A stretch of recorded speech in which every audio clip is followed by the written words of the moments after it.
Is there real evidence for life after death? The accepted scientific view is that life is ended by death. However, some scientists have for many years investigated claims that consciousness survives. But if people can continue to exist separated from their bodies, where are the signs of this possibility among the living? Do we have elements of personality capable of surviving death? In other words, is there a paranormal dimension to life?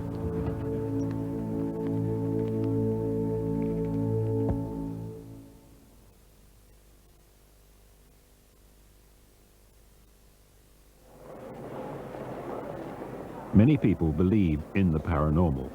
A Gallup poll in 1990 said 3/4 of Americans and half of all Europeans accepted some form of life after death. 1 in 4 Westerners even believe in reincarnation, but believing is not evidence in itself. It may just be an indication that many people feel there's more to life than physical existence. Have you ever felt an awareness of God? Yes, I can say that. Have you ever felt an awareness that you were in the presence of someone that died? Yes, I think I can say that I have felt that. It was my mother, like, I felt that she was at the bottom of the bed. I woke up one night and there was something at the bottom of the bed. My granddad died before I was born, but yeah, I do get a feeling from that. Just a feeling inside. I mean, you can never prove it, I don't think. Some people have more real feelings. I just feel a little bit that she's still alive in some way. Good morning, the Gallup organization. May I help you? Large numbers of people not only believe in paranormal phenomena and in psychic phenomena, but actually in many cases they themselves have experienced something in the area of the paranormal. Those are not necessarily the traditionally religious experiences, but the broad range of experiences have happened on a very immediate and personal level to nearly half of the populaces of the United States and Great Britain. Today, some scientists say a belief in the paranormal can be supported by evidence. A leading investigator is Professor Ian Stevenson, a psychiatrist at the University of Virginia. He's examined claims of reincarnation and life after death for 30 years. I think science should pay a lot more attention to this problem, to the evidence that we have, imperfect as it is. It's, if looked at fairly, I think it's extremely impressive. And the evidence comes from a variety of sources, from children who remember previous lives, certain instances of apparitions, and people who come close to death and recover. So there is a variety of evidence from several different sources pointing toward a life after death, and I think it deserves a great deal more investigation. The idea that people can survive without their bodies has been researched in many countries. Hundreds of sightings of apparitions have been documented and analyzed. There's a survey of widows in which more than half claim some encounter with their dead partners. In another report, hospital doctors and nurses said many dying patients believe they saw apparitions come to take them to the next world. CICU, get a bed down there, please. Bob, she's up. Best documented of all are surveys in scientific journals of thousands of patients brought back from the brink of death by modern medicine. Many say they experienced another dimension of existence. Well, how's April doing today? Dr. Melvin Morse investigated hundreds of these near-death experiences in adults and children. He's convinced they're not simply hallucinations. What I found in children is a common core experience that virtually all children have. And this core childhood experience consists of leaving the physical body, seeing their own body below them with people attempting to resuscitate them, entering into a world of darkness, and then encountering a beautiful, brilliant light, a light that they often associate with love, or as one patient told me, there are a lot of good things in that light. The Eastern belief in reincarnation is another aspect of the evidence we shall look at later in this series. The Dalai Lama of Tibet is a famous example. He's believed to have lived before, as all 13 previous Dalai Lamas. All the children in this Buddhist ceremony are said to be reincarnations of dead monks. The East has its own view of death. Tibetan Buddhism, we believe rebirth theory.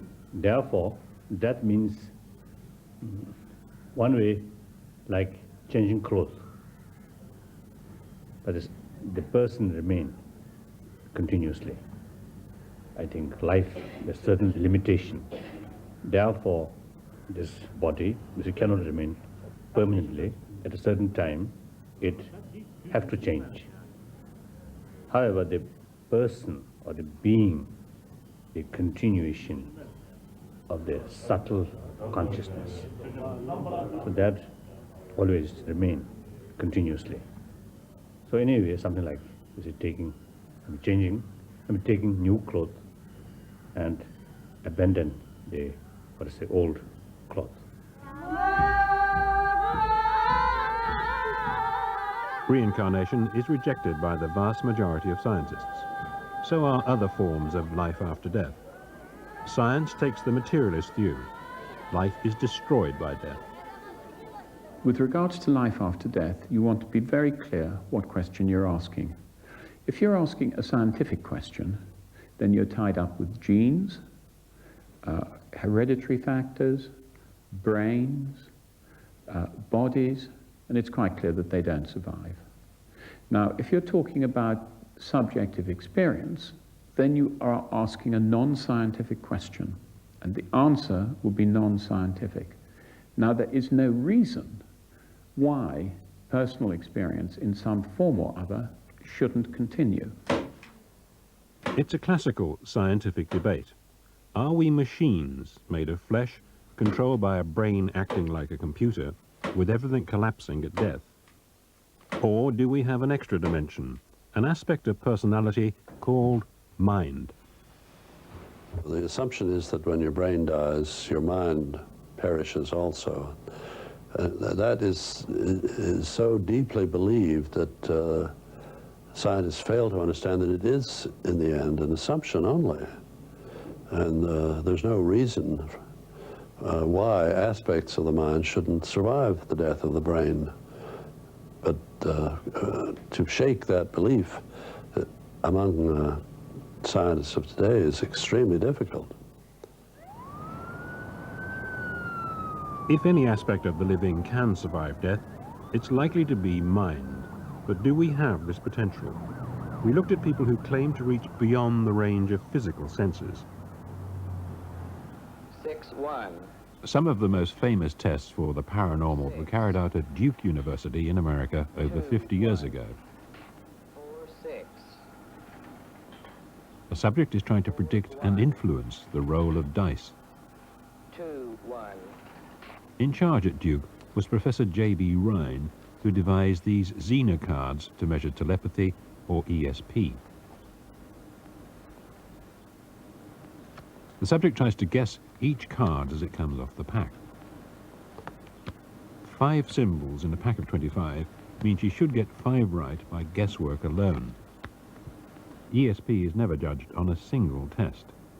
The subject should get more than 5 correct on average over a long series of tests. You got 1 circle, 3 crosses,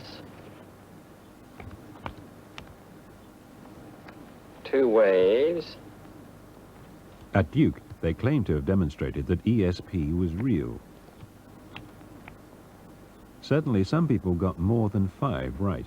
8, 9, 10, 11. That's marvelous.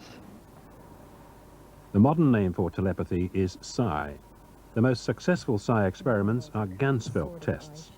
Here, Tessa Caudle of the BBC, who claims no psi powers, is being prepared for a test. Half ping-pong balls cover her eyes, and headphones will eliminate other distractions. In another room, a volunteer randomly selects a set of 4 slides and puts one in a projector. Telepathically, he tries to transmit this image.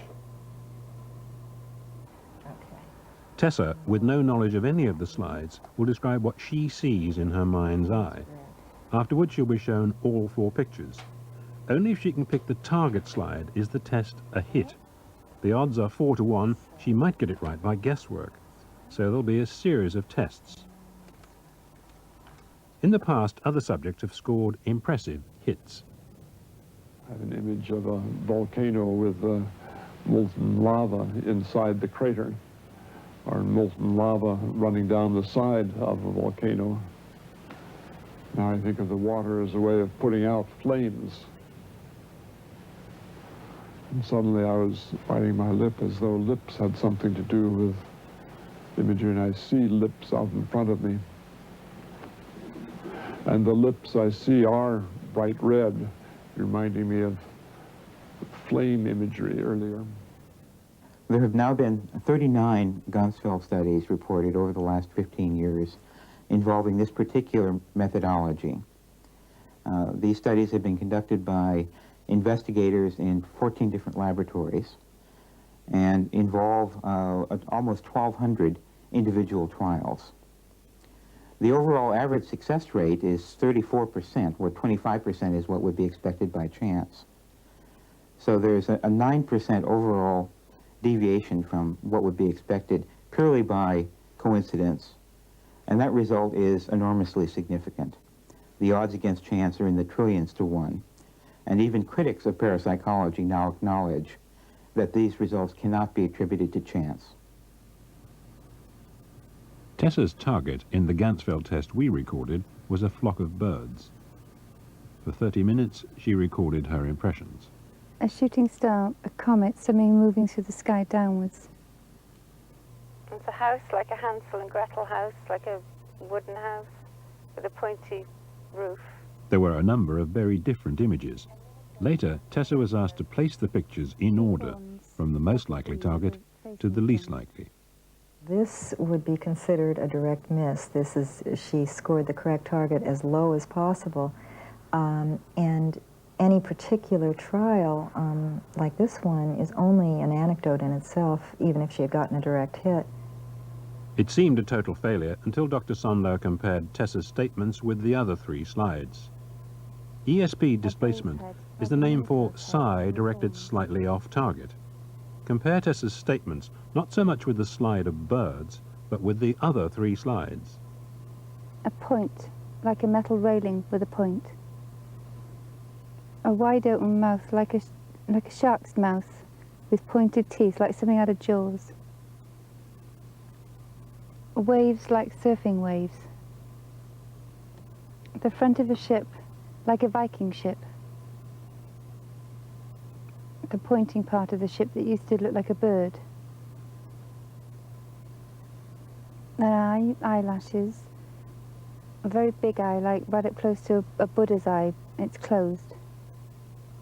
Were we to get a whole series of numerous examples of what looks like naming various aspects of the pack, we could test this statistically by comparing it, having an independent judge comparing her imagery to this whole pack versus another pack selected at random.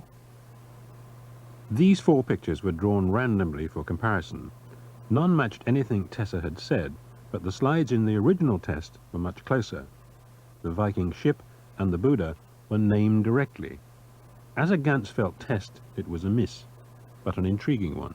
A dragon's tail. The best results that we've obtained involve students from the Juilliard School of Performing Arts in New York City, which is one of the world's leading performing arts centers.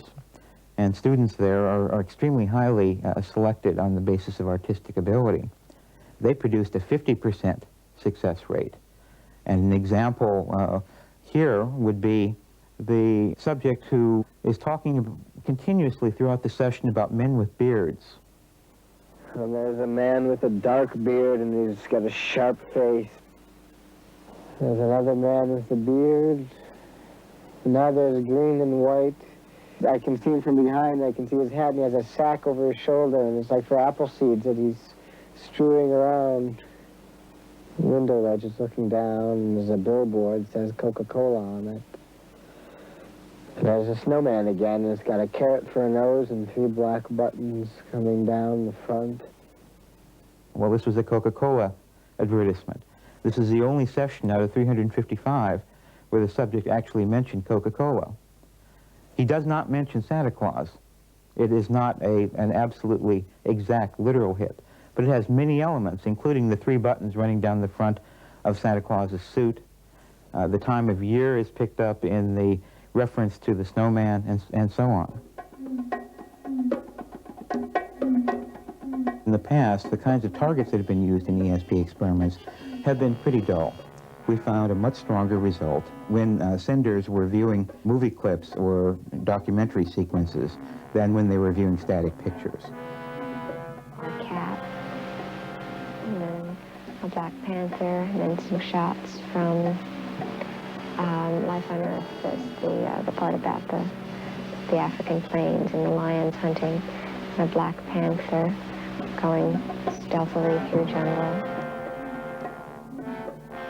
The subject started by getting an image of a cat, and this transformed into her memory of having seen this particular episode of Life on Earth.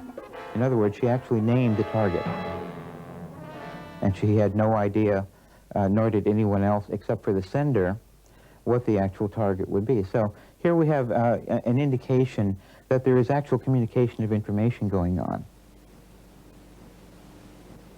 Some vertical object bending or swaying, almost something swaying in the wind, wheat perhaps, some thin vertical object swaying, bending to the left.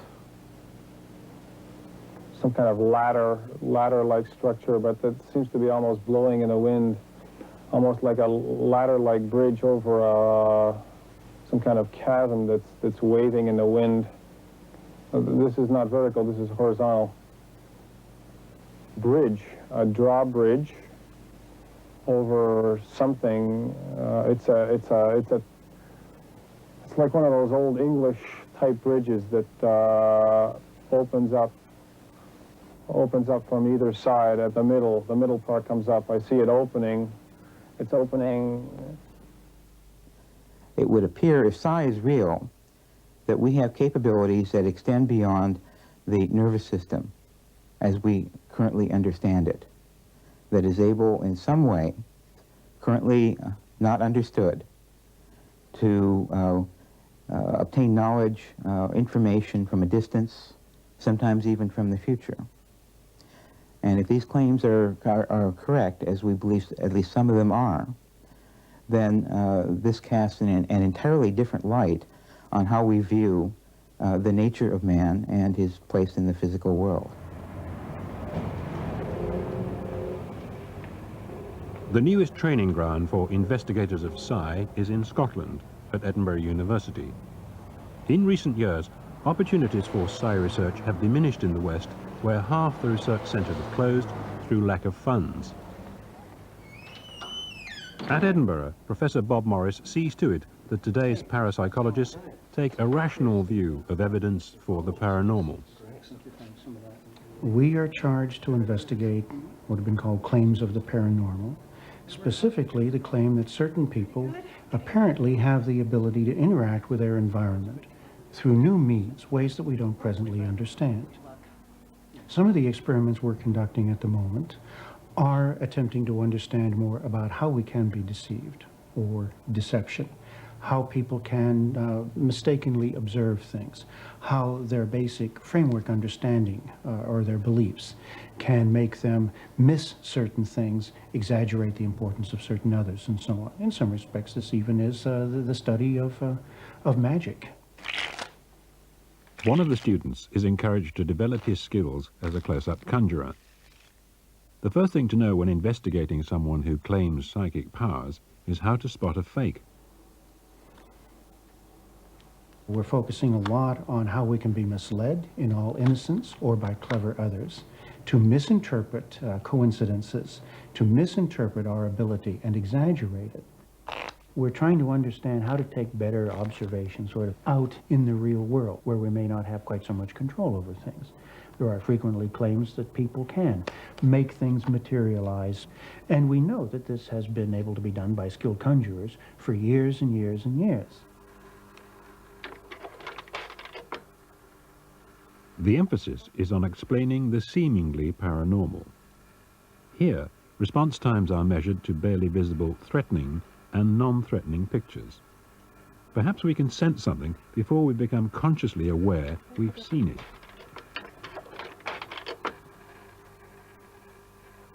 Today's parapsychologists are not easily convinced. The researchers even have some doubts about the existence of Psi itself. I think it quite possible that Psi may exist as simply a minor feature or variation of our lives, or it may turn out to have characteristics that really are analogous to the early days of studying electricity, that it is something that can be developed, enhanced, built into something much more powerful. We just don't know because we don't know enough about what its operating characteristics might be. We still have to try to figure out a lot why it really hasn't been around more than it has so far. You know, I think this is a very strong question that can't be underestimated. If psychic functioning is real, why don't we see it more often?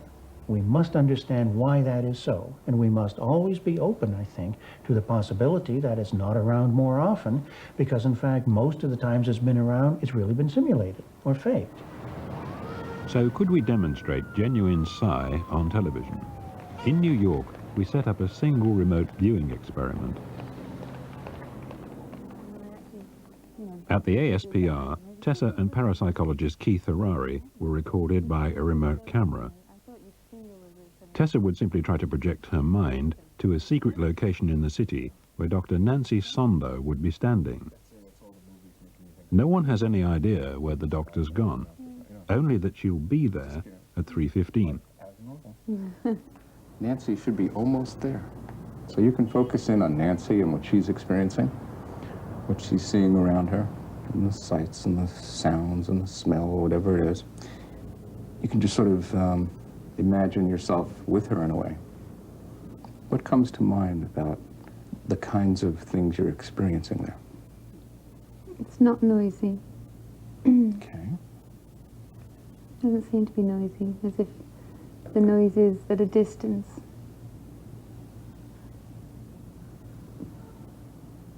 Mm-hmm.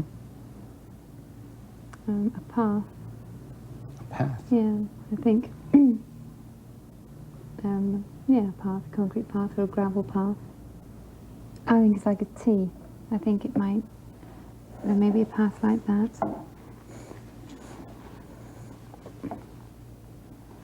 I think. Why don't you sort of turn around and look behind you at this place, or even behind Nancy where she is now? I think there's tall trees there, but they're not close. It's just these sort of, if you look up, you can just see the branches coming over, but quite tall. Mm-hmm. Mm-hmm.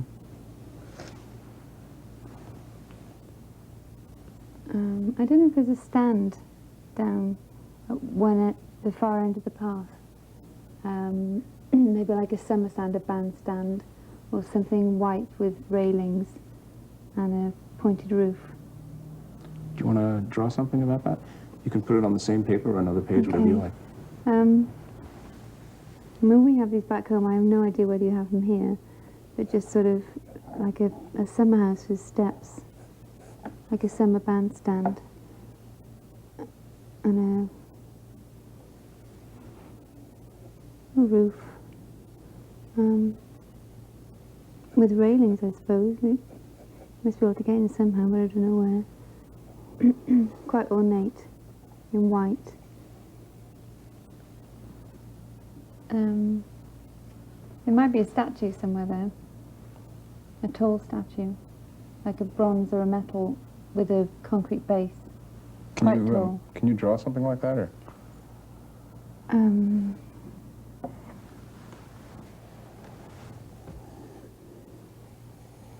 This is all concrete. This may be lower. I don't know whether there's steps or not. It's either something with wings, or which is, I don't know what it, like an angel or something. Mm-hmm. It's like a butterfly. It's not a butterfly. No, it's like either something with wings and a long robe, in that sort of, well, I suppose it would be where the metal turns a sort of greeny, greeny colour. Mm-hmm. Okay. And turn around in some new directions. I can see small shops off to the left-hand side. Tell me about that. That's something new. Across, sort of out of the park, but it's not that far away. There's like small delis, and one may, well, looks like it's got a red and white striped canopy over it. Just a little row of small shops. Tessa drew everything on a single sheet of paper. A T-shaped path, clump of trees, a small building behind a fence, a statue with wings and its base, and a striped awning on a shop across the street. With this drawing to help him, Harari set off around New York. He had to look at 4 possible locations he'd been given. Only if he matched Tessa's descriptions to the site where Sondo had actually been is the test a success. First location was Lincoln Center. Okay, nothing initially except that it's a peaceful place. No statue. Buildings are fairly large as opposed to the small structure.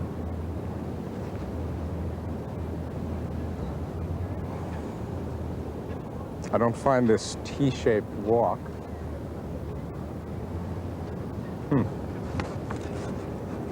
There are some shops off to the side.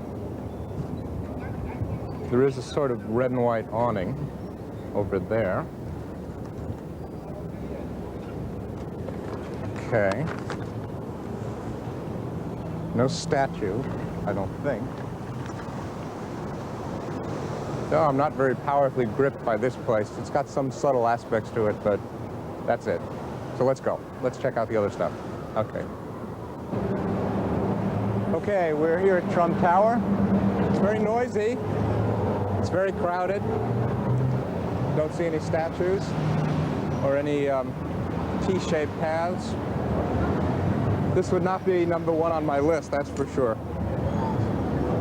So Trump Tower, I would have to put down as not very likely.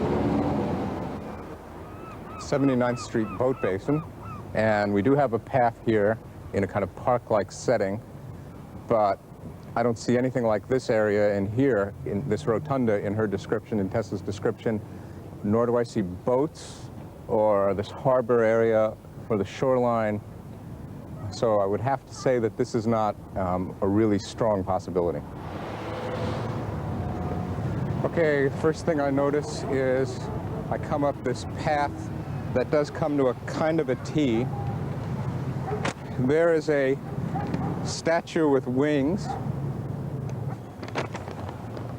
Well, it's very hard to ignore having somebody describe a statue with wings and finding a statue with wings. Statue is turning green, and she did mention that the statue had green to it. There is a cement or stone walk here. There are trees around. Take a look over here. There's another small structure over there that could also relate to this. Tessa also described having the city sort of surrounding with the street nearby this park-like area, and then having shops across the street and a red and white awning, which I see there's a red and white striped awning. And this is more definitely red and white than the sort of terracotta-shaped one that we saw at Lincoln Center. That's really red and white, no denying that. So we have the trees, the wings, the awning, the stores, the park-like setting, the statue, the green on the statue, the sort of small T-shaped walk coming into this place. So So I am going to, I'm going to have to, I mean, there's no choice. I'm going to have to rate this number 1 if I'm going to rank order them. Of course, I've been thinking about this as I've been going along. Lincoln Center would probably be 2. The Boat Basin 3, and Trump Tower 4. But this is a big number 1. I mean, this has so many correspondences that it'll be very interesting if this is not the place. A telephone call to the ASPR confirmed this was the correct site. Nancy Sondo arrived with Tessa, who was not told where she was going. Does this look familiar? Yeah, it looks very familiar. What looks familiar? The wings, it's quiet.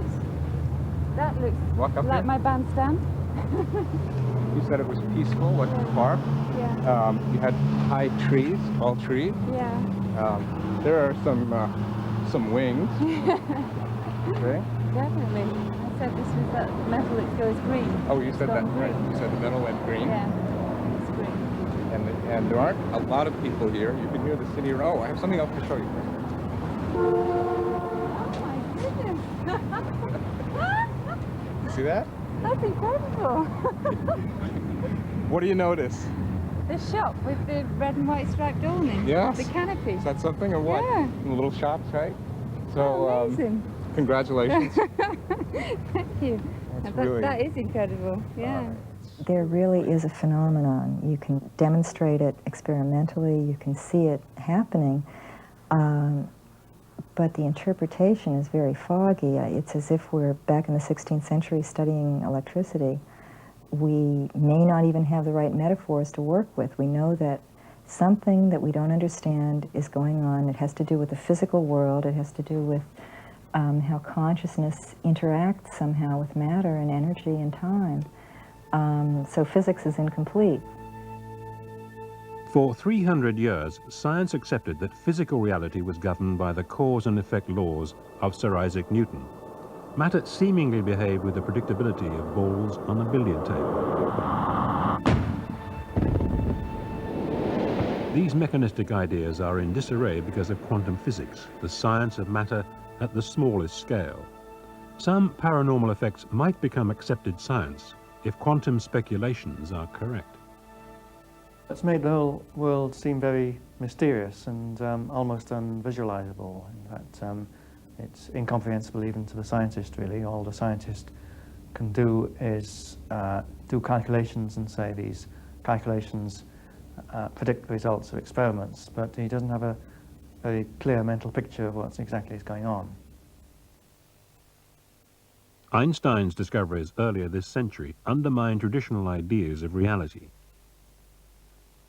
Quantum theory, verified by recent experiments in this French laboratory, seemed to demonstrate that matter might be in 2 places at the same time. 50 years ago, Einstein wrote about spooky action at a distance. In psi research, remote viewing tests the apparent ability to know what is happening somewhere else seem to have a parallel in quantum physics. You can only explain experimental results if you try and picture a situation at all, if you're prepared to assume that what you do in one place has an influence in the other place.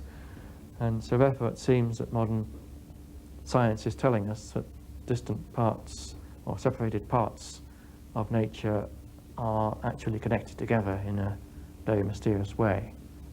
There are many things about quantum theory which are puzzling or mysterious, and of course one of these is that particles can be in 2 places at once, if you like. But there are also very mysterious effects which seem to indicate that you can send signals over large distances in a way which is not constrained by the speed of light. Now, it's not true that you can send signals, but as I say, they seem to. What these experiments indicate is that you can't consider separated objects as, in a sense, being separate from one another. The true nature of the universe is a mystery. Today's physics lacks any overall theory.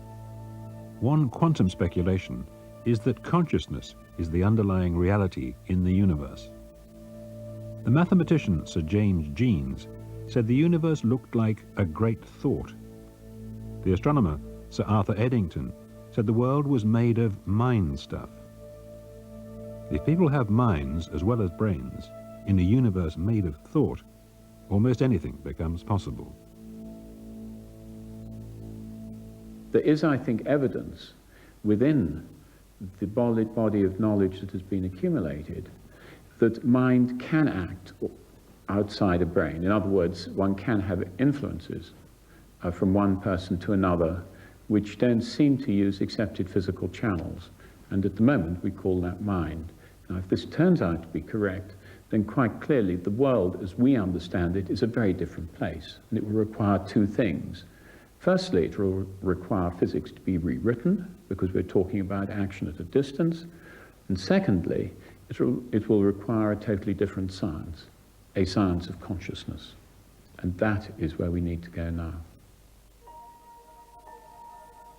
Most people believe in a mechanical universe, and quantum theory, while it poses many questions, has few answers. If there is a paranormal dimension to reality, the door may be open to the possibility of life after death, perhaps as a dimension of mind.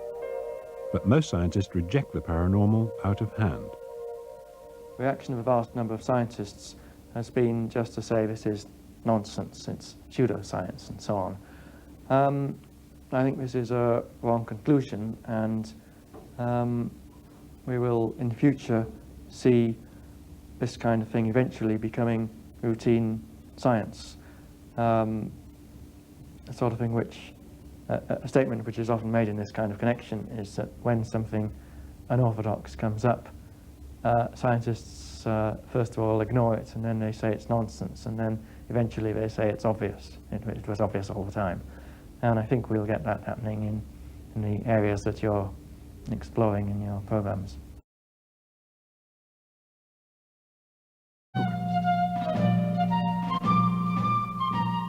Millions of men and women have been killed in wars. For over 100 years, scientists have investigated claims that sometimes the dead are in touch with the living. Scientific surveys show those who died suddenly are most frequently seen again. So might these dead exist somewhere in another dimension?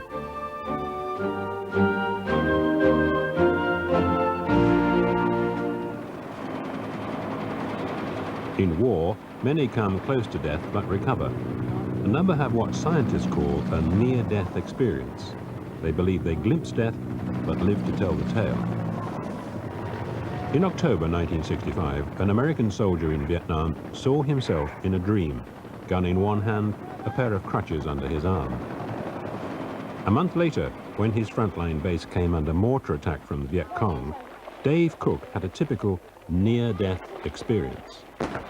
And the fourth round came over top of my head, and I turned and looked, and 6 feet away the round hit. And everything at that point seemed to go into slow motion, okay? I could see the rocks, the colors of them, and everything else, just the hole just starting to open up. And it was just lazily going through the air, it seemed like. Another round came in and just hit just a few feet from where that one was, and I see what had happened to me.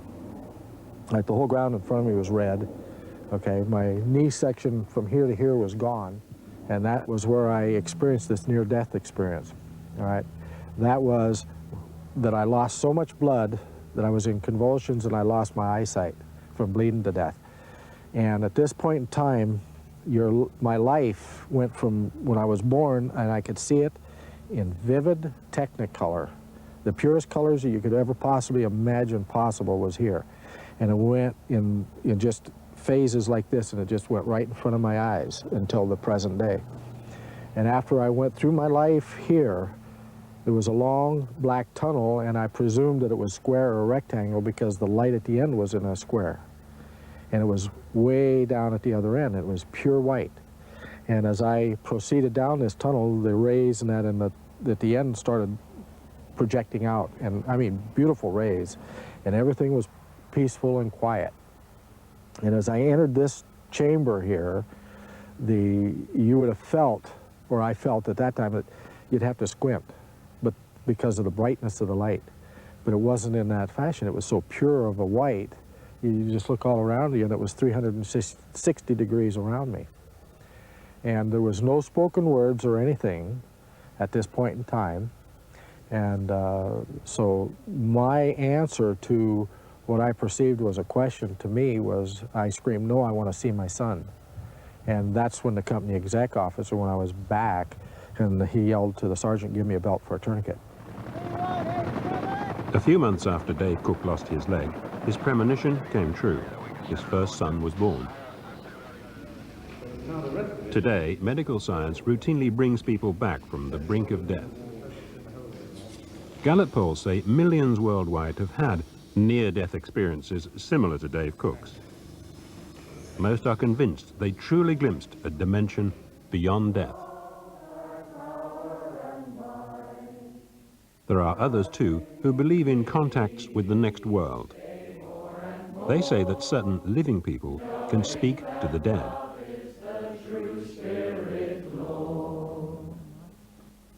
Spiritualism, ladies and gentlemen, it is not about death. It's about life. Your loved ones are walking by your side. They're with you now. In this very room, there's a host of souls. They are here not because I am here, but because you are here. Somebody here knows Ian. Is it here? My name's Ian. Yes. Someone keeps coming to me here. I thought it could have been your father. Spiritualism was founded in America last century. The visions and voices that seem to appear at some seances are claimed as manifestations of the dead. And the other is D. So he's given me two initials. Those are his initials. Those are his initials. Partly to investigate spiritualists, the Society for Psychical Research was formed in London in 1882. Its scientists put mediums to the test. The eminent inventor Sir William Crookes had just investigated the famous materializing medium D.D. Hume from America, whose powers were said to include levitation. Crookes set out to expose a fake, but his published report said the medium was genuine. He said Hume called on him and, before witnesses, made this accordion float freely in the air, playing a tune, Home Sweet Home.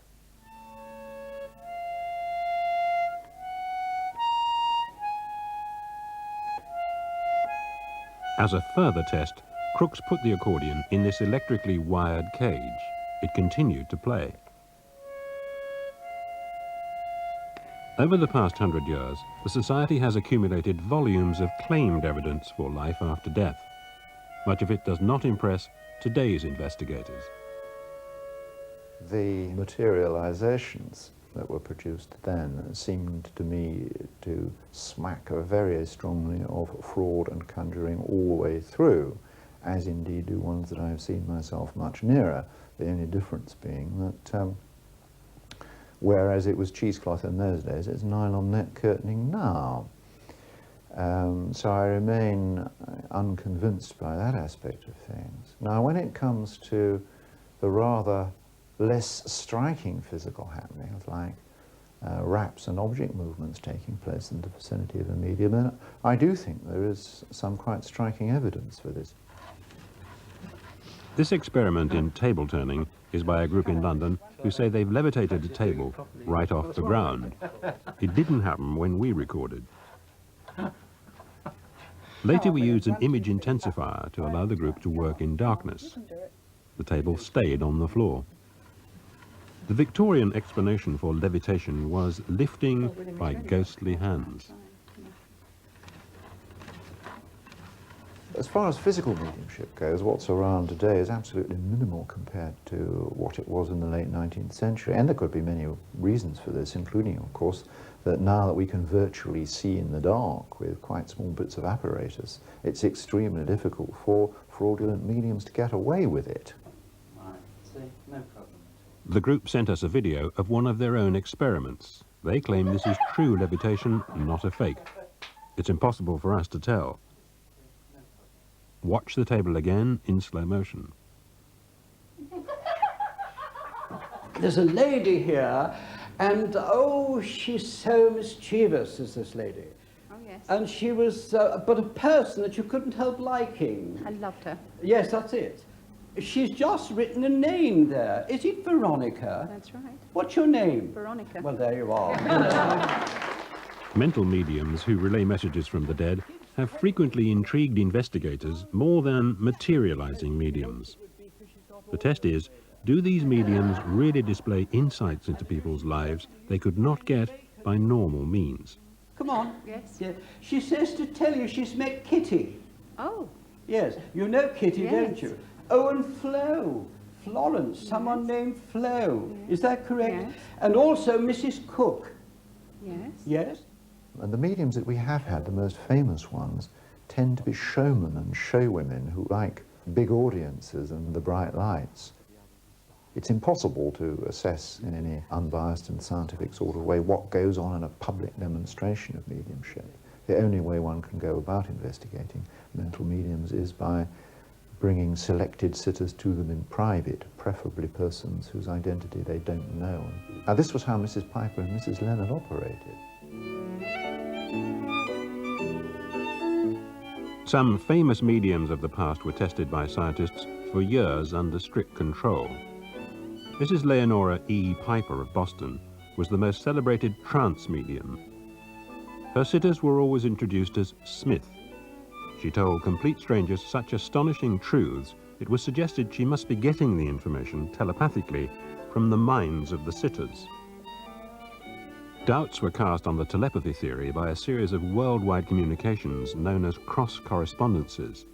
Mrs. Piper in America and mediums in Britain and in India each received fragments of messages which only made sense when they were pieced together years later. Despite the fact that these mediums had off days, sometimes talked utter nonsense, or sometimes got it completely wrong, I don't see how anyone who reads this material carefully can avoid coming to the conclusion that Mrs. Piper and Mrs. Leonard regularly produced items of information that it is extremely difficult to see how they could have come by in any ordinary way. The American medium Marjorie, wife of a Boston surgeon, was headline news in the 20s and 30s. Her spirit guide was her dead brother, Walter, killed in a railway accident. Walter became famous for simultaneous cross-correspondences. Once Marjorie, in Boston, wrote 11 times 2 equals and to kick a dead. A telephone call disclosed the medium George Valentine in New York had written the figure 2 and no one ever stops. A telegram from Niagara Falls said another medium had also written 2 and HORSE. Put together, the overall message was 11 times 2 equals 22 and no one ever stops to kick a dead horse.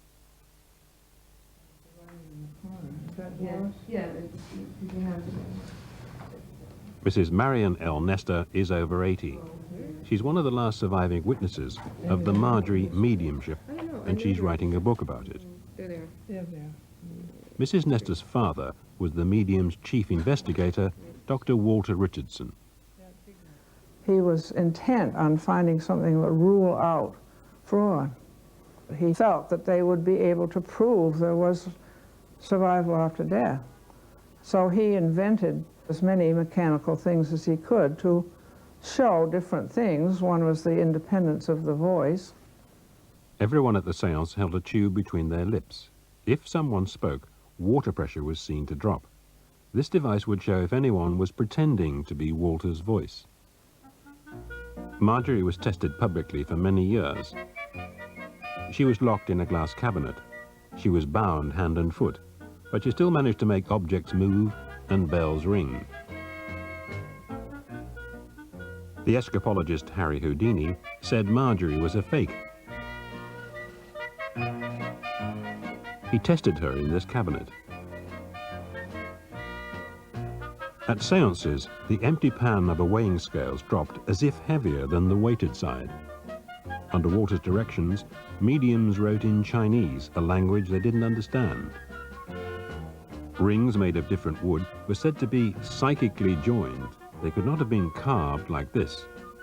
But this pair are no use as evidence. They were dropped, and one broke. he was sure that what they found at Lime Street proved that there was survival, that an individual's mind and personality could survive. He was absolutely convinced. He felt he'd presented all kinds of tests and that she'd passed them all with glory. He never, as far as I know, he never doubted. But was Marjorie genuine? So-called ectoplasmic hands left fingerprints of dead people in pads of wax provided by Marjorie's dentist.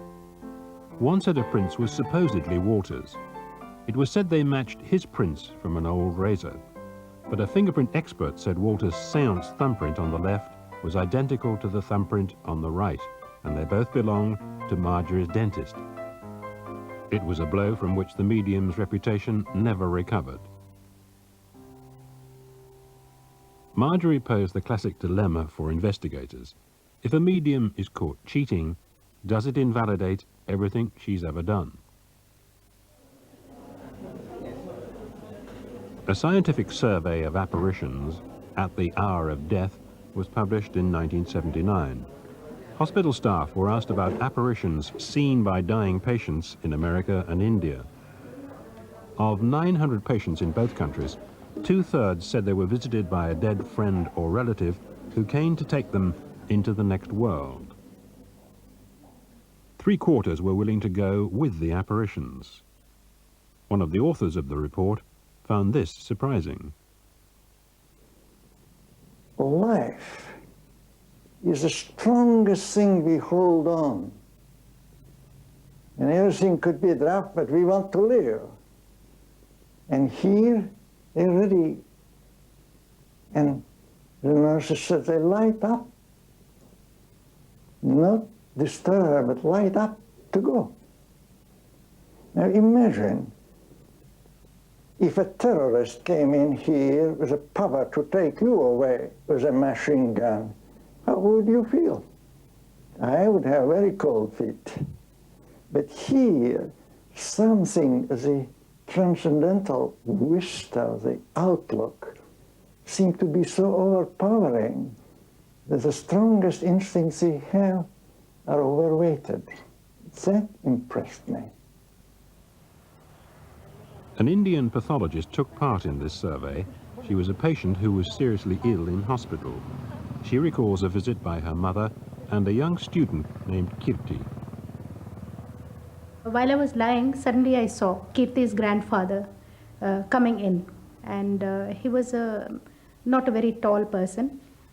He had, very thick specs on, and he had his usual dhoti, and he stood there at the foot of the bed, and he said, "Won't you send Kirti home?" And he was very persistent. So I got a little irritable, turned over, and he stood there again, and he said, "Please send the child back home." So when he persisted, at that time I decided to tell Kirti. So I told Kirti, please go home.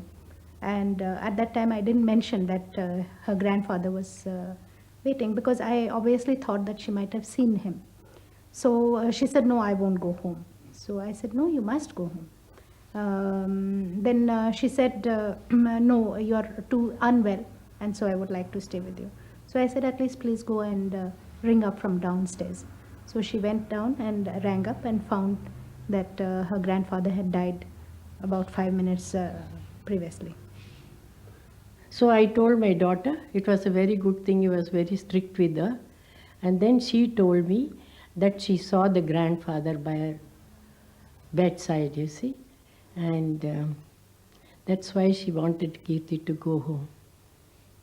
As a doctor, one doesn't really think that apparitions do happen. So one imagines that maybe it is due to my high temperature, I had a delirium, or I had a hallucination. But as Kirti's grandfather never came earlier, or I never thought of him either. So it was a very strange coincidence that just at his point of death, he should, I should get the apparition of him standing by my bedside.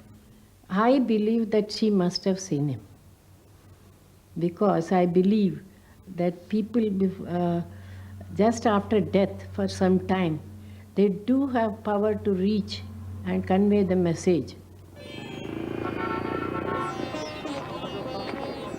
Despite differences in religious belief and death ritual in India and America, the survey of apparitions found that dying patients in both countries had similar experiences. There are many published surveys of people who come close to death but recover. Thousands of people in Asia and the West have had these near-death experiences. There's an international association for near-death studies. From their research has emerged the picture of a typical NDE. The individual may leave their body. Their consciousness usually goes up onto the ceiling.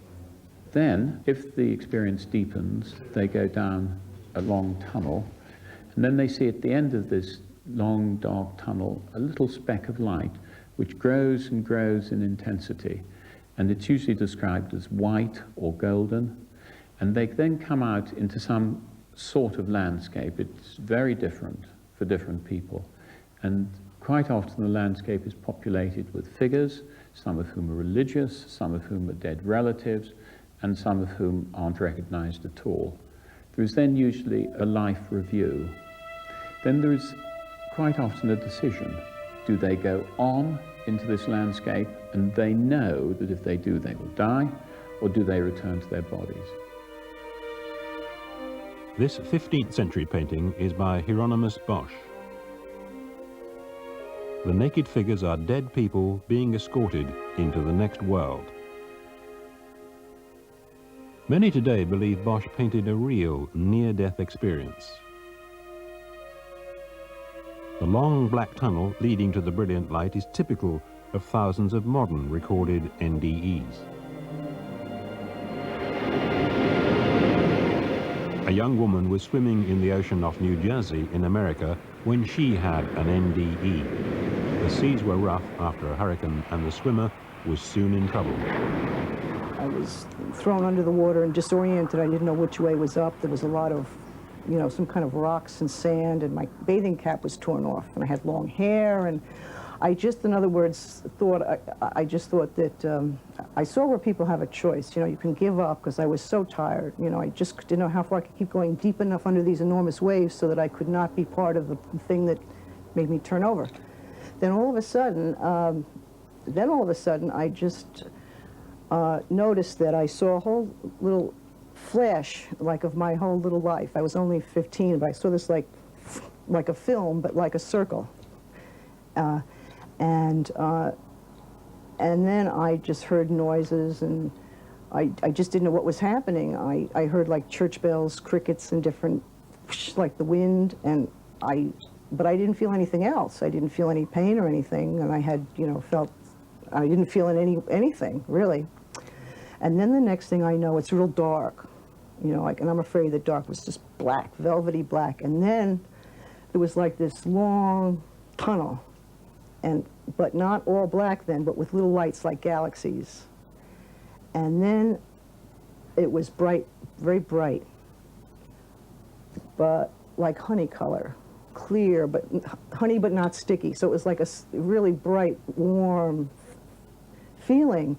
And I looked and I saw very calm water going into this beautiful garden with 2 angels and some different people I didn't know, all there. And it was just so wonderful. I'd never seen anything like it. And I forgot where I was and everything. I didn't know, I just saw this, and I felt so wonderful. And, but then a voice came back to me and said, go back. And then it was a blinding flash of bright white light, not like the yellow golden light, but bright, bright white. And all of a sudden, it was funny, it was like putting a jacket on. I felt myself back into the ocean. But then all of a sudden I turned towards shore, and it was as though someone was helping me. I just swam very easily all the way in. Today, Anne Sharp is an established painter with a studio overlooking the waterfront. Her NDE changed her life. Now I know this will happen to everybody. I do believe that there's life after death, I don't mean life maybe as we know it, but there is a whole different existence. And I got as far as being in this wonderful, wonderful life. Descriptions of NDEs date back to antiquity. The Egyptian Book of the Dead says the deceased travels towards a brilliant light on a boat sailing along a black river. In the Tibetan Book of the Dead, a person meets a series of beings of light.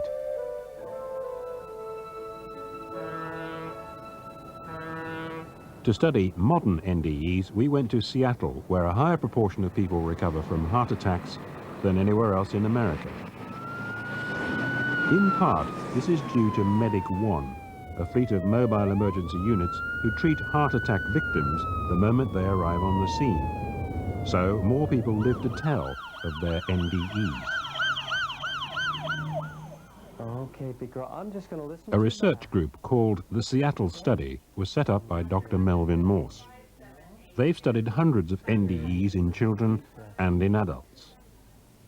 The children were asked to draw pictures.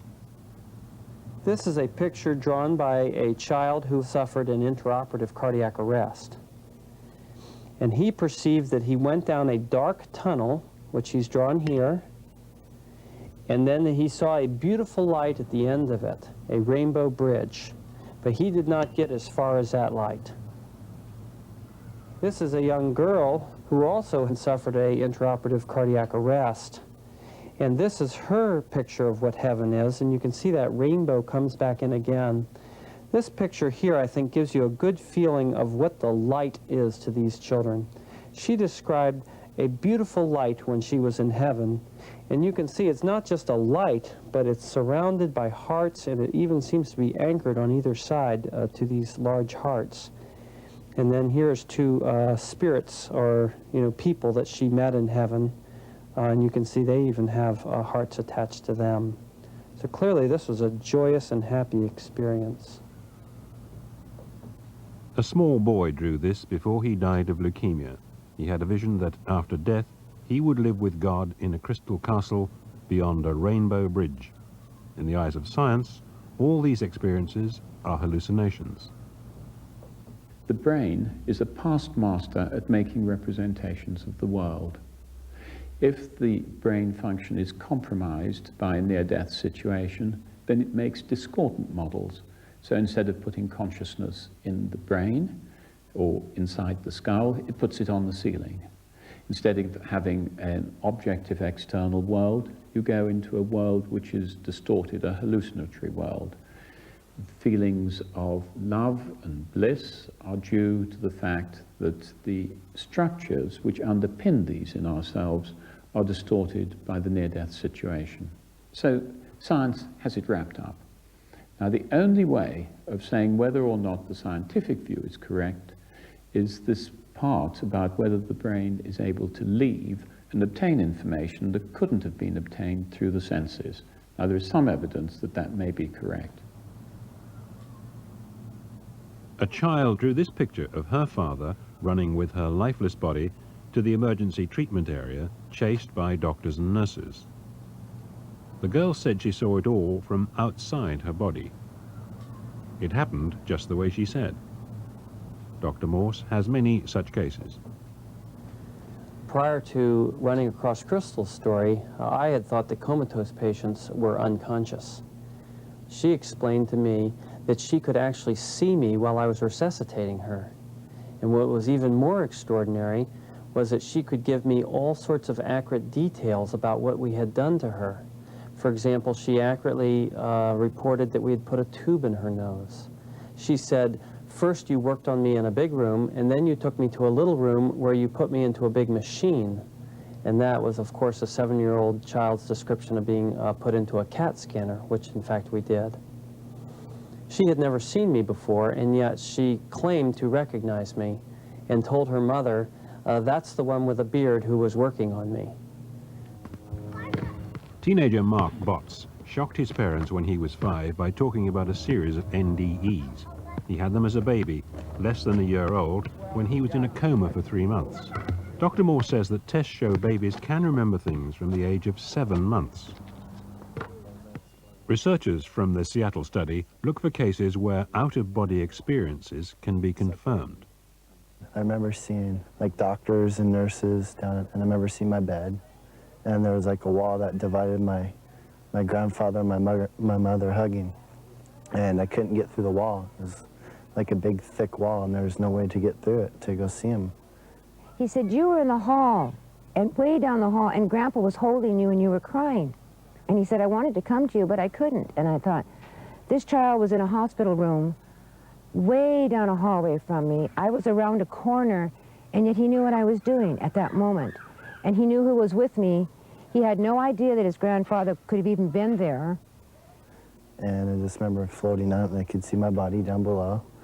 And there was nowhere to go except up into a dark tunnel. And I started crawling into the tunnel, and the tunnel was like endless. It was like dark, you couldn't see no light, and time had no meaning. There was endless. You didn't know how long, I didn't know how long it was. I crawled in the tunnel, and eventually I made it to the top, and it got really super bright, and God appeared. And he said, would you like to go back home? And I said, no. And he goes, well, you have a purpose in life, and you need to go back. Mark told his parents he knew what was happening when he was in a coma. He watched his parents playing with his toys. He saw a girl from the next ward having her hair washed.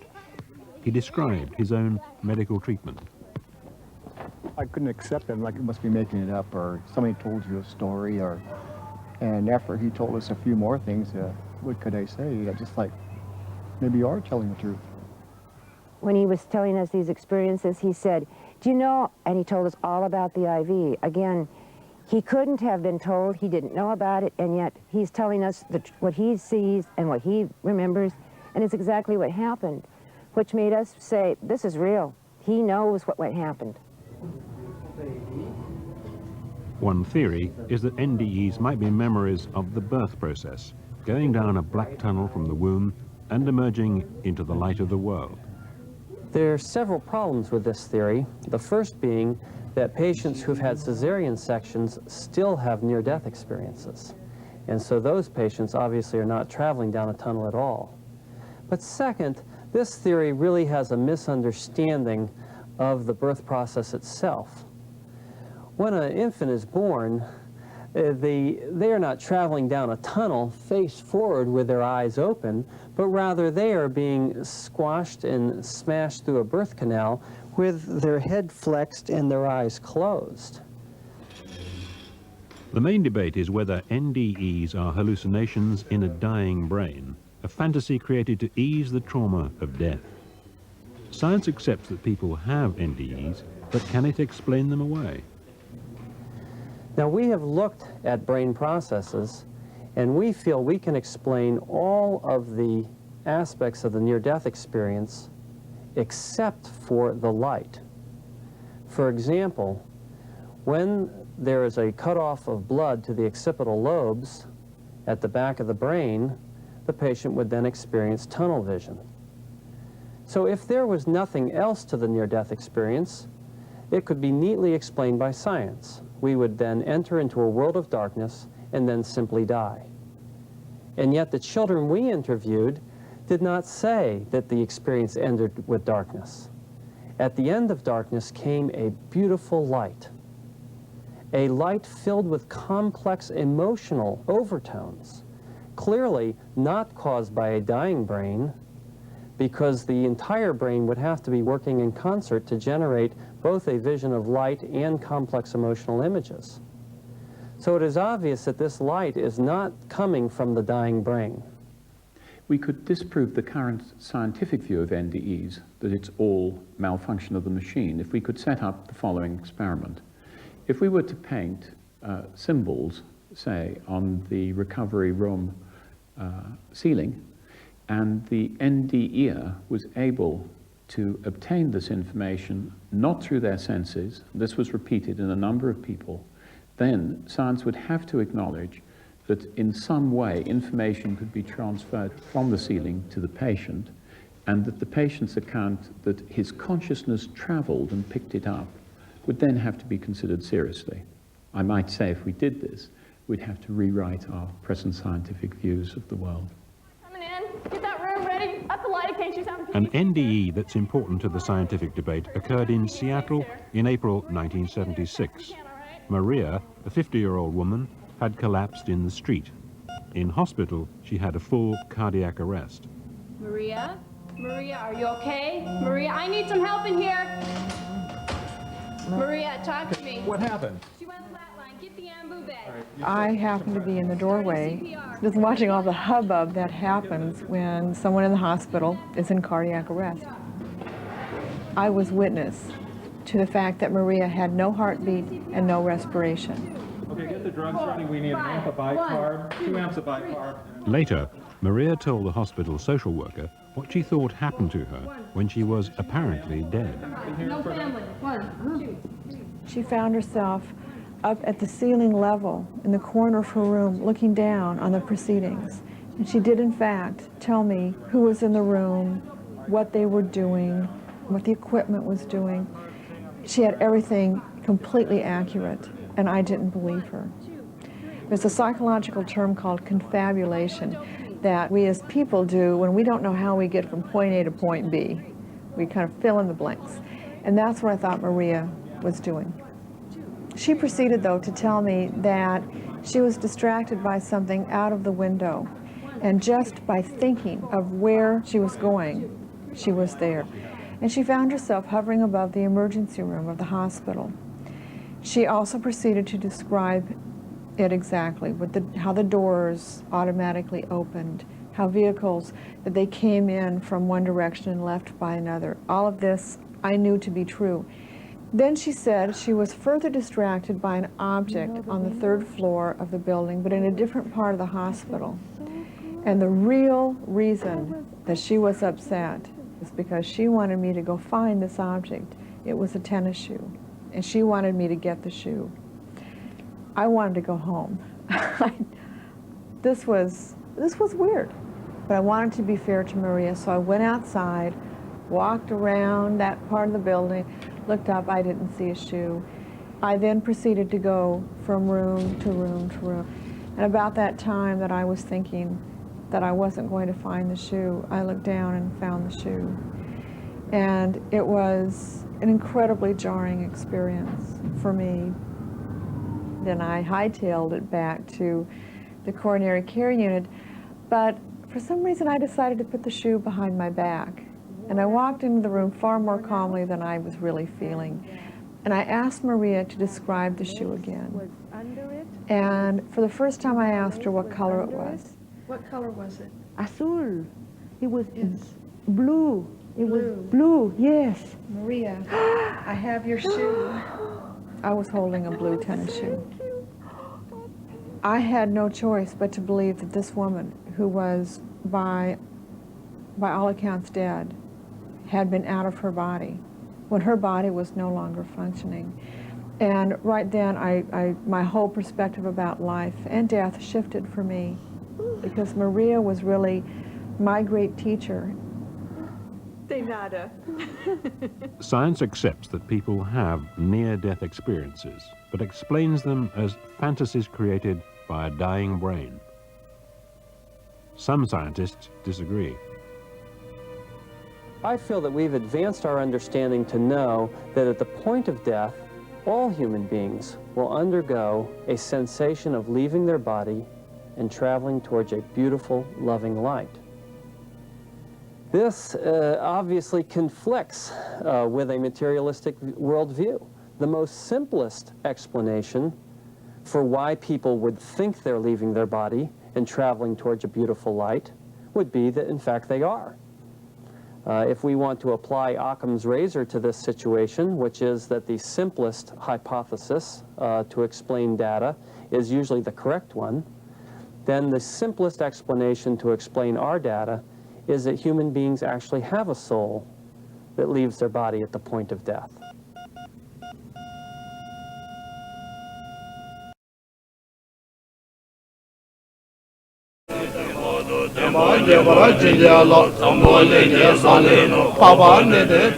In a Tibetan monastery in southern India, Buddhists pay homage to the reincarnation of a senior Lama.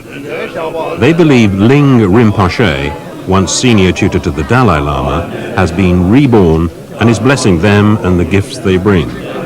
He's here in the form of a 5-year-old boy.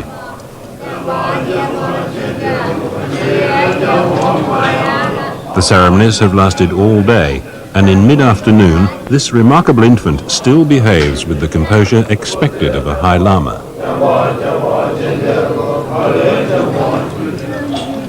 Those who queue for a blessing are from many parts of the world and many walks of life. They include Richard Gere, the Hollywood film star. For 30 years, scientists have investigated other children who appear to remember previous lives. Tibetan Buddhists say they have their own ancient methods to precisely identify a child like this, the reincarnation of an 81-year-old Lama who died on Christmas Day, 1984. Is there real evidence for reincarnation, a form of life after death?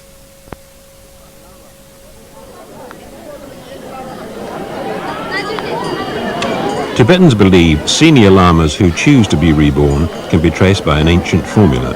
This includes looking for mystic signs in the flame of a butter lamp, consulting oracles and astrologers, and meditation. The Dalai Lama led the search for Ling Rinpoche. A year after Rinpoche's death, search parties went to various Tibetan settlements. They returned with long lists of possible candidates. The concerned people, you see, gave me full, I'll say, one quite big batch of paper, the list of the name. Then, through my own investigation, not there. Then I asked them, not here, even though, you see, more than, I think, 500 or something. Then I told them, oh, it seems not here. That they are disappointed. But then somehow, they again, you see, start to find. Then, near Dharamsala, the place called Beer, one child somehow, you see, they missed. The child was found in this orphanage at Dharamsala. His mother had died, and his father was too poor to support him. The infant was 21 months old. The search party said he appeared to know them. One member was a servant to the dead senior tutor for almost 50 years.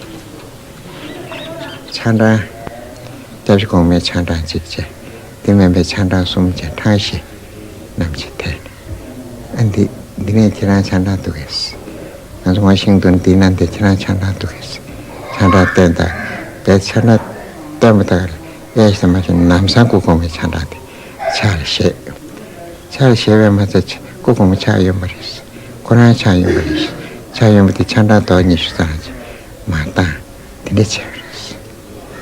And elevate each anywhere. The infant passed the recognition test. He could identify belongings of the dead monk from similar articles. He was declared a tulku, a reincarnated Lama. He was examined by the Dalai Lama, who said the child knew his way around the palace and seemed to recognize former colleagues and servants.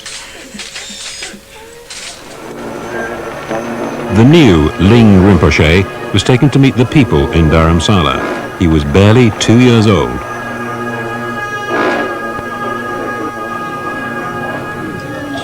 His personality and bearing helped to convince the Tibetans and others that he was truly the reincarnated senior Lama. When I met the young boy the first time, right after he had been identified, he came and jumped into my arms and patted me on the head. It acted very much like he knew me. And although I did not believe in reincarnation at the time, or I had no evidence at the time, when I met this young child, I was absolutely certain that it was him, that it was the old man. It felt exactly like it was the old man back again, acting the same way he had acted when I had seen him, which was 7 years before. Today, this child is 5 years old. The orphanage is a distant memory. The old servant is now the boy's guardian, and they live in a bungalow next to the Drepung Monastery. At the end of this day of ceremonies, the boy, now Ling Rinpoche, will become a monk. The Tibetans say they have several children like this, High Lamas who've chosen to be reborn. The University of Virginia is the center of research into claims by children to remember former lives. Almost 3,000 cases have been investigated by Professor Ian Stevenson. One child in 500 might have such memories, according to a survey in northern India. But the memories begin to fade by about the age of 6. There seem to be fewer cases in the West. We do hear quite often from the parents of Western children that they wish they'd known about this research when their little boy was 3 years old, because he was saying, I used to be a pilot and I was shot down, and we told him to stop telling fibs, and now he doesn't remember anything, and we can't say much to you about the case. So some cases are definitely suppressed in the West, but they are much more readily found in South Asia than they are in the United States and Canada and Western Europe.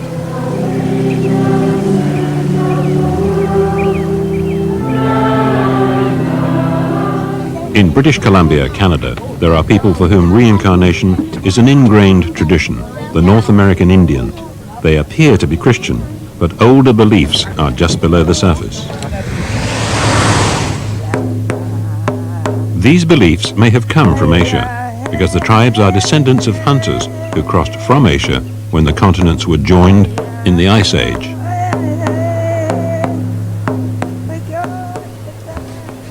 In Canada, Dr. Antonia Mills continues Dr. Stevenson's researches. Some claims of reincarnation involve birthmarks, perhaps corresponding to some injury in a past life. These will be checked against medical records. Dr. Mills has studied cases in other parts of the world. She knows there are differences here. In most tribal groups, the previous personality, the person who is said to be coming back, is closely related to the subject, to the child. And in such cases, it's very difficult to be sure that statements that the child might make are not based on knowledge that the child could learn from its parents speaking about this person. So one has to use a lot of caution in analyzing these cases. Let us pray also for the doctors and nurses and all those who... Among the congregation at Maurice-Town Church is 82-year-old Emma Michel of the Wet'suwet'en tribe. Mrs. Michel believes in reincarnation. In this family photograph, she is aged 4. With her is her brother Jimmy, whose battered body was pulled from the Skeena River. His death remained a mystery until years later, when Emma's infant grandson, also called Jimmy, was playing on the floor. The bell in the nearby church began to toll. The boy asked his grandmother why the bell was ringing. Mrs. Michel said it was because a neighbor was dead. The child asked, who? Donald Gray, I said. Why he died, he said. He hired somebody to kill me that time, that's why I'm died, he says. He hired 3 men to kill me. That's why I'm died too. No, he died, he said, and he laughed about him. The family believed young Jimmy was the reincarnation of his great-uncle. He described in detail how his great-uncle was beaten up and thrown into the river in a dispute over fishing rights. Gaffing the salmon in the Maurice-Town Canyon is as dangerous as it looks, but it's a source of status and wealth. A chief has rights here, and others must move aside. Jimmy Sr.'s right to fish was challenged by Donald Gray. There was a bitter quarrel. Ironically, the reincarnated Jimmy also died in the Skeena River. He fell or was thrown from this cliff. But his death has not ended the cycle of rebirth. There's always a cycle that you can't stop, and this is where the reincarnation fits in. Another of Emma's grandchildren, Nelson, is a pupil at this lecture on the cycles of life. Nelson is believed to be a reincarnation of both Jimmys. His family say that as an infant, Nelson could remember their previous lives. He used to wish he'd been born a girl, so then there'd be less chance of ending up dead for a third time in the Skeena River. Today, Nelson's memories have faded, but he used to tell his family about his previous lives and a car he once owned. He used to run around the car and he used to tell my parents, and he used to tell them that this was his car. And all the wheels were flat, and he used to kick them and say this was his car, who did that to it. And he was just two and a half. Really little. Very small. All the children in this game are said to be reincarnates, not simply because of what they remember. Some have birthmarks corresponding with marks on the dead person whose life they spoke about. Newborn babies are minutely examined for telltale signs. I interrupt your card game. I wanted to take a picture of the bump on your head. Is that okay? Yeah. Your mom said it was. This child is said to be the reincarnation of an aunt who suffered a head wound before she died.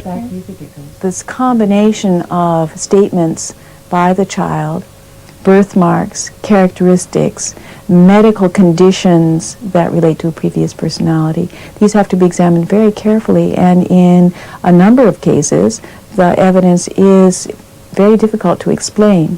For example, these cases where the children have pierced ear marks. This is not something that would be genetically transmitted. Birthmarks on the ears are similar to scars caused by earrings worn by chiefs. In some cases, a tribal elder has had an announcing dream, saying that a chief has been reborn. An examination of the baby has then revealed the matching ear marks.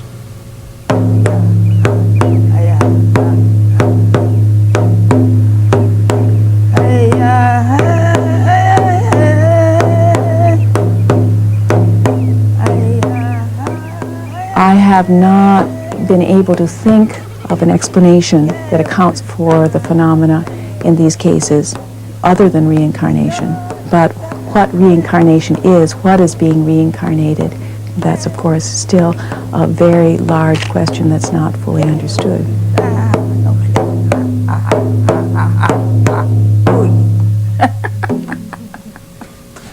Professor Stevenson has studied hundreds of birthmarks and birth defects in children who claim previous lives. I'm particularly interested in a collection we have about 15 cases where there are two birthmarks corresponding to bullet wounds of entry and exit.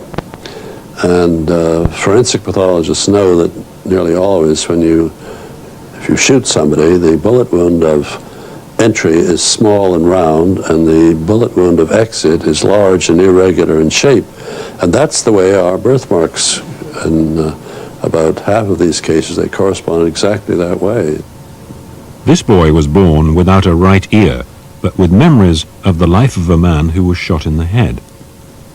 He remembered the previous life of a peasant farmer, this was in Turkey, who went to sleep at the end of the day in a pasture, and a neighbor came along hunting rabbits, and in the twilight mistook this sleeping peasant for a rabbit and shot him with a shotgun at point-blank range. We were able to go to the government hospital where the wounded man had been taken, and there we found a report showing that he died about 10 days later of hemorrhage in the brain. And this boy had memories of this man's life and his death. The skull of a Turkish miller killed by a blow to the back of the head with a flour shovel. This picture is from the official post-mortem report. Later, a child claimed to remember the miller's life. The boy had a misshapen skull. Violent death occurs frequently in Stevenson's best cases. He speculates that the trauma of such a death may cause it to be remembered. This Burmese man recalled a previous life as a notorious bandit who was captured and executed for murder. The hanging was bungled so that he had to be hanged twice.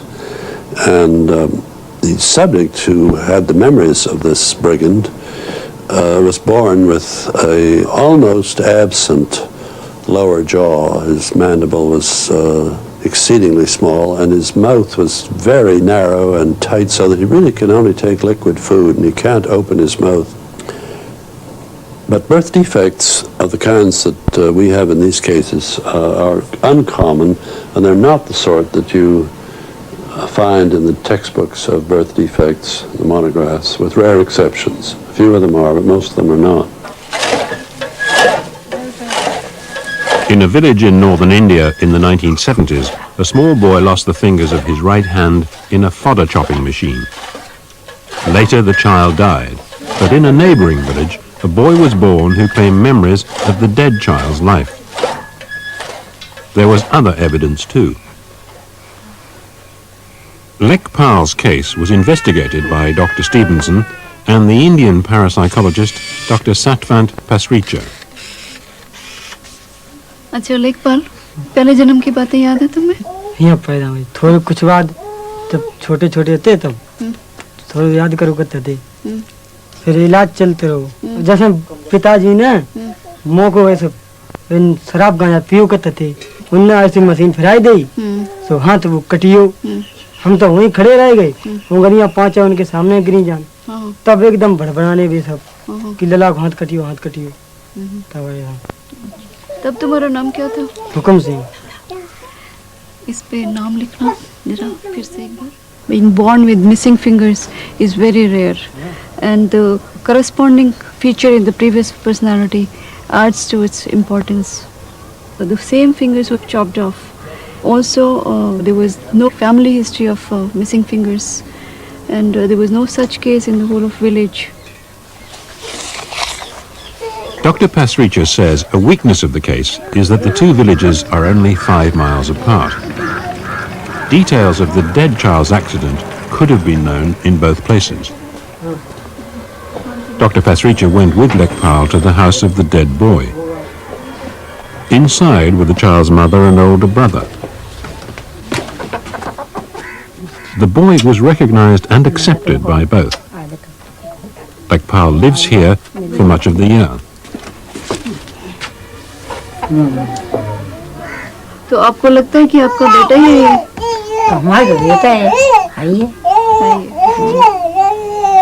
हम तो उन्हें बेटा की तरह से भी हमें माता की तरह से मानते। ये आपका भाई लगता है? हमारा भाई है। भाई आपका? नहीं, भाई तो इस जन्म में तो नहीं है आपका ये भाई? इस जन्म नहीं, पिछले जन्म में तो था भाई। अच्छा, तो अभी भी आप इसको भाई मानते हैं? भाई है ही। अच्छा, कैसे यकीन हो गया कि आपका भाई है? जब मैं वहाँ गया था पहली बार इनके यहाँ, वहाँ एक शादी मैंने कराई थी, तो वहाँ मैं पहली बार गया, तो जब मेरे पास आया, मैं 3-4 भाई हैं, सभी जने बैठे थे वहाँ, तो इसने पहचान लिया, बोला ये मेरा भाई है, ये हमारे भाई है, एक हमारी बहन थी, हम करीब 50 आदमी घर में, एक ही बहन है मेरे पास। अच्छा, तो ये हमारी माता जी भी है। तो आपको लगता है कि आपका बेटा ही है ये? The mother of the dead boy is certain Lekpal is her son, and not simply because of the evidence of his damaged hand.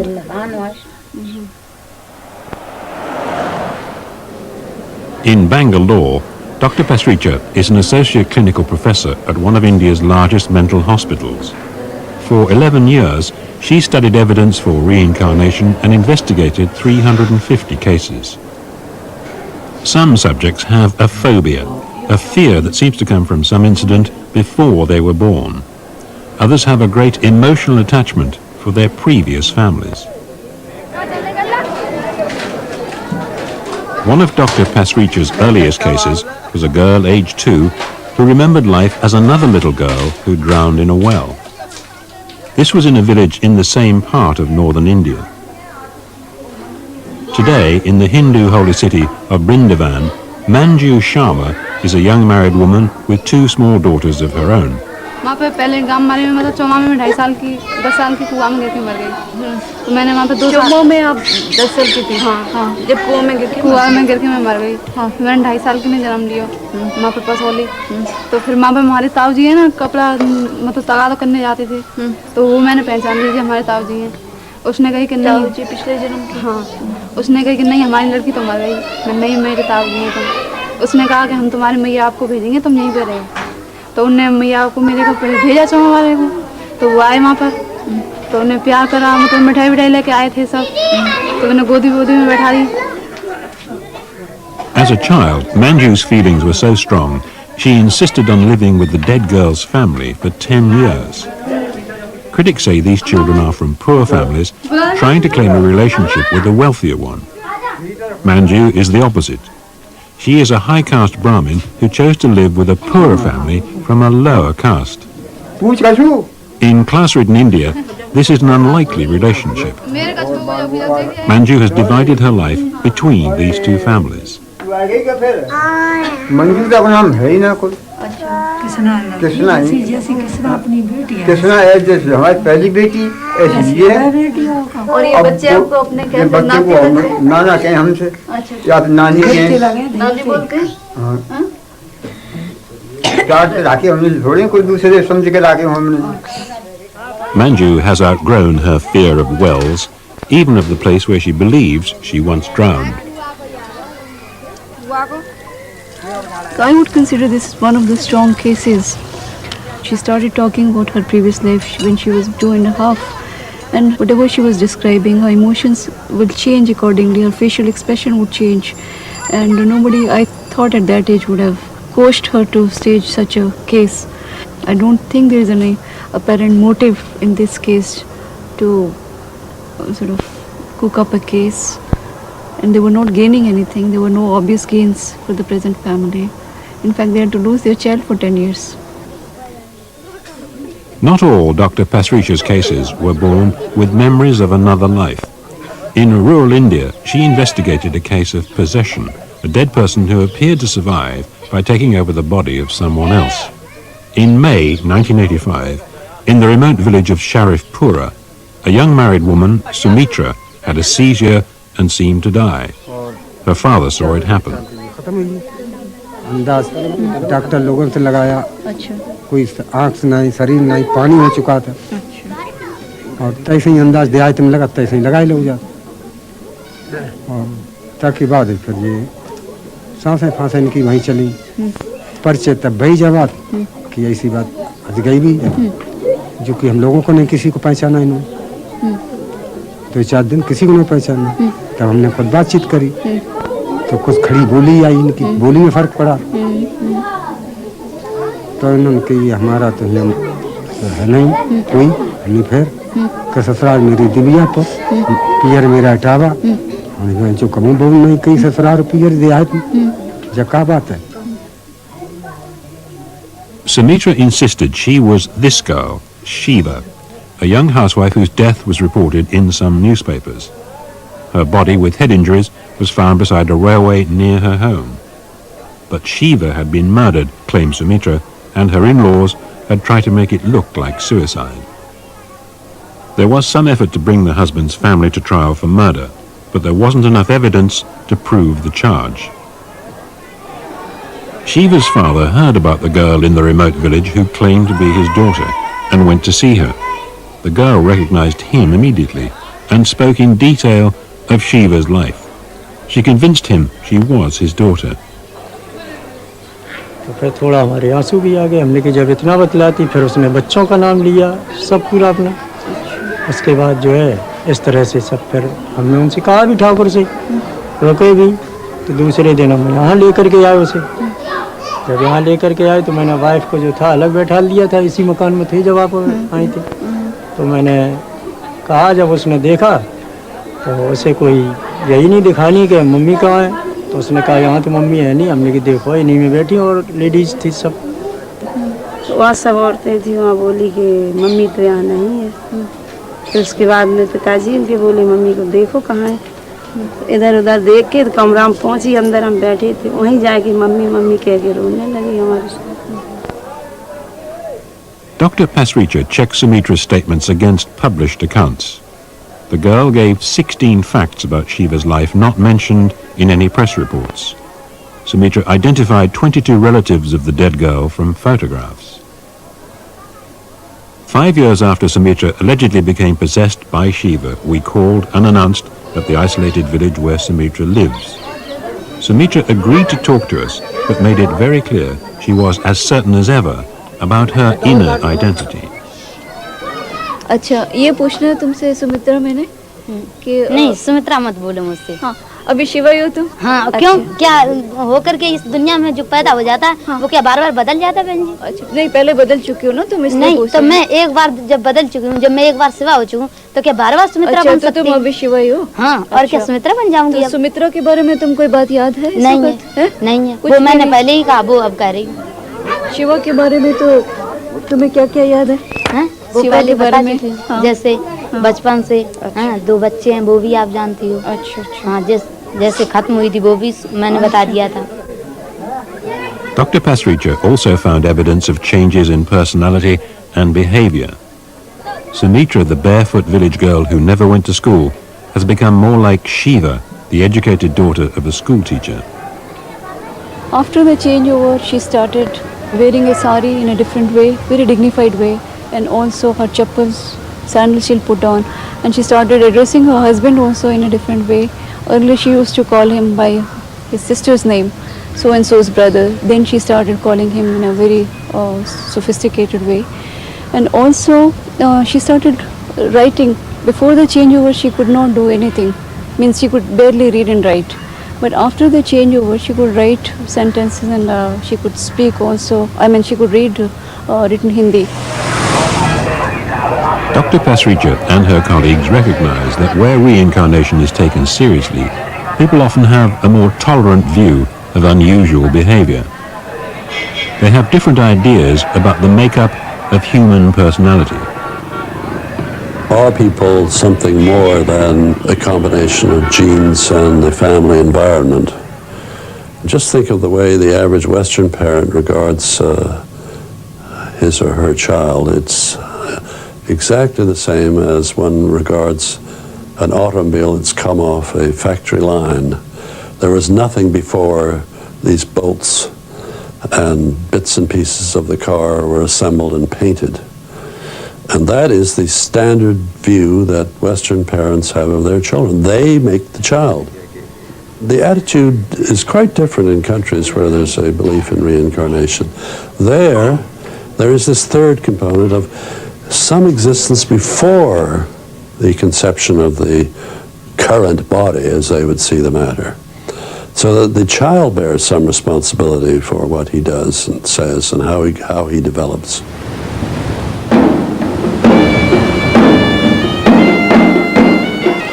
The island of Sri Lanka in the Indian Ocean has provided some of the best cases for researchers. Buddhism is the main religion and reincarnation widely accepted. Investigators try to obtain untainted evidence. Their aim is to record a child's memories of another life before anyone knows the identity of the dead person the child is talking about.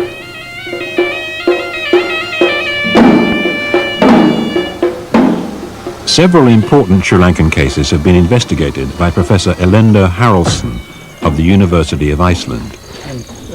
He's with a Sri Lankan researcher, Godwin Samararatne. They've come for a further meeting with 6-year-old Dilukshi. For the past 3 years, this little girl has been talking about a previous life as a small child in a district 70 miles away. A life that ended when she fell in a river and drowned.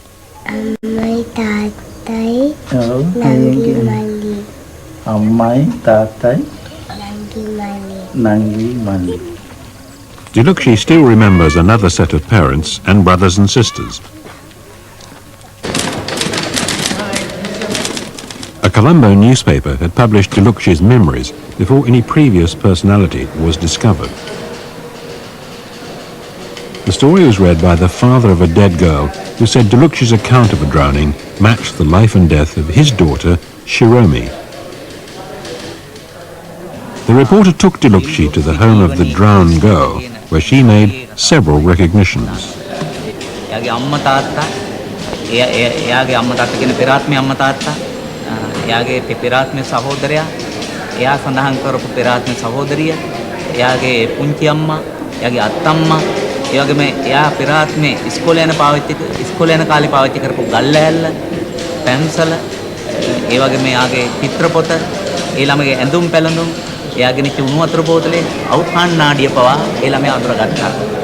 දැන් මේවා දිල්රුක්ටි එහාට ගෙනියන්න ඉස්සෙල්ලා මේවා සඳහන් කරාද? මේවා අපි පත්‍රයේ සඳහන් කළා. මේ පත්‍රයේ අපි සඳහන් කරලා තියෙන්නේ එයා යන්න ඉස්සෙල්ලා කියපු විස්තරය.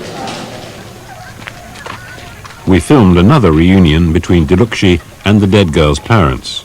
Before the newspaper brought them together, these families were quite unknown to each other. They lived in widely separated parts of the island and are still a little shy with each other. On a previous visit, Shiromi's father gave Dilukshi a silver whistle to match his own.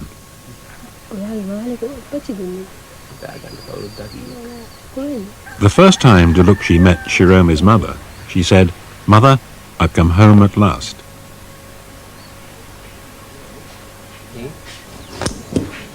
The reporter, Abby Parler, said Dilukshi had recognized some of the dead girl's toys and books. According to Professor Harrelson, this was useless as a scientific test. Shiromi's possessions should have been mixed up with objects that had not belonged to her. As it was, anything that Dilukshi pointed to could be taken as recognition of something belonging to Shiromi. 10-year-old Shiromi had drowned in this river near her home a year before Dilukshi was born. Dilukshi led the way to the riverbank and showed where she remembered falling in and striking her head on a rock. It was the exact spot where Shiromi drowned in 1983. When Dilukshi visited here for the first time with the reporter Abby Parler, she identified the same place. Dilukshi had further stated that there had been a footbridge across the stream, and close to that footbridge was her father's paddy fields. And when we think of Shiromi, her father, Mr. Anatunga, he owns these paddy fields, and there had in fact been a footbridge here over the stream. So all these statements concerning the stream, they fit the life of Shiromi.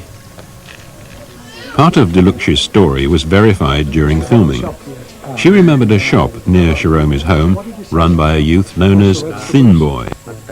The only likely shop had been closed for years. Professor Harrelson stopped to take pictures, but unexpectedly found himself being introduced to someone. So this is the Thin Boy. This is Hin Malay. Yes, we used to have the shop here. A bonus for Professor Harrelson was that the Thin Boy remembered the drowned girl, Shiromi. She used to come into his shop.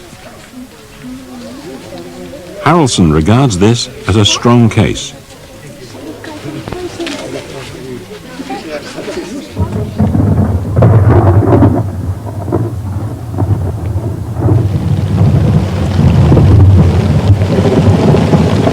In a tropical downpour in Sri Lanka, a father escorts his daughters home from school. 10-year-old Subhashini has a fear of storms. During another downpour when she was 3, the terrified child told her parents about a landslip on a mountainside during a thunderstorm. It was on a tea plantation where, she said, she had a different father and mother. Subhashini no longer has these memories, only a fear of storms. Her mother remembers what she said.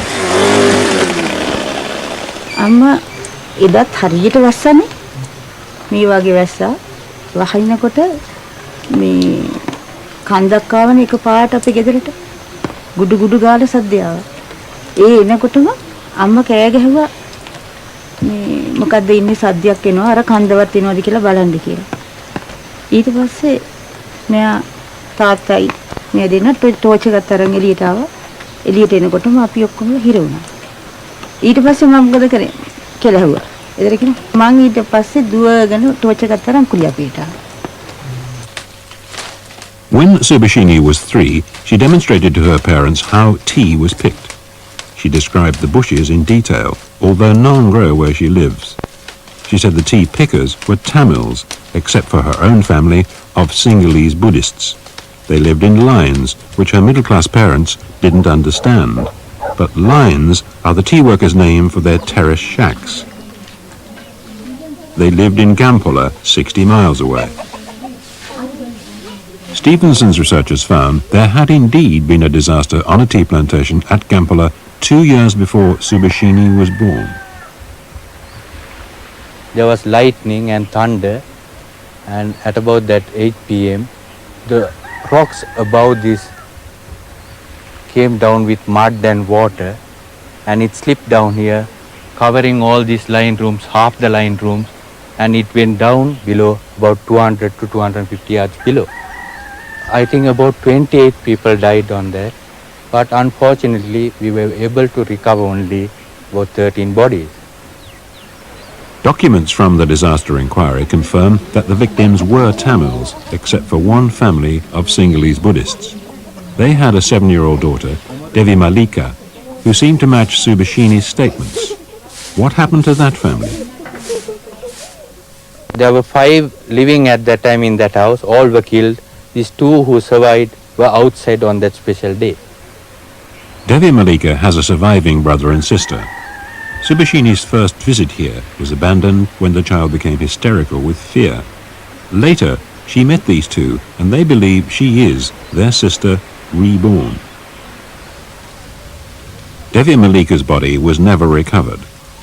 Some of Subhashini's details of life on this tea plantation were unverifiable. But the researchers say 25 of her 32 statements match the life of Devi Malika. Along with the other cases, is this story convincing evidence for reincarnation? I think where the evidence has led us is that whereas formerly a belief in reincarnation depended on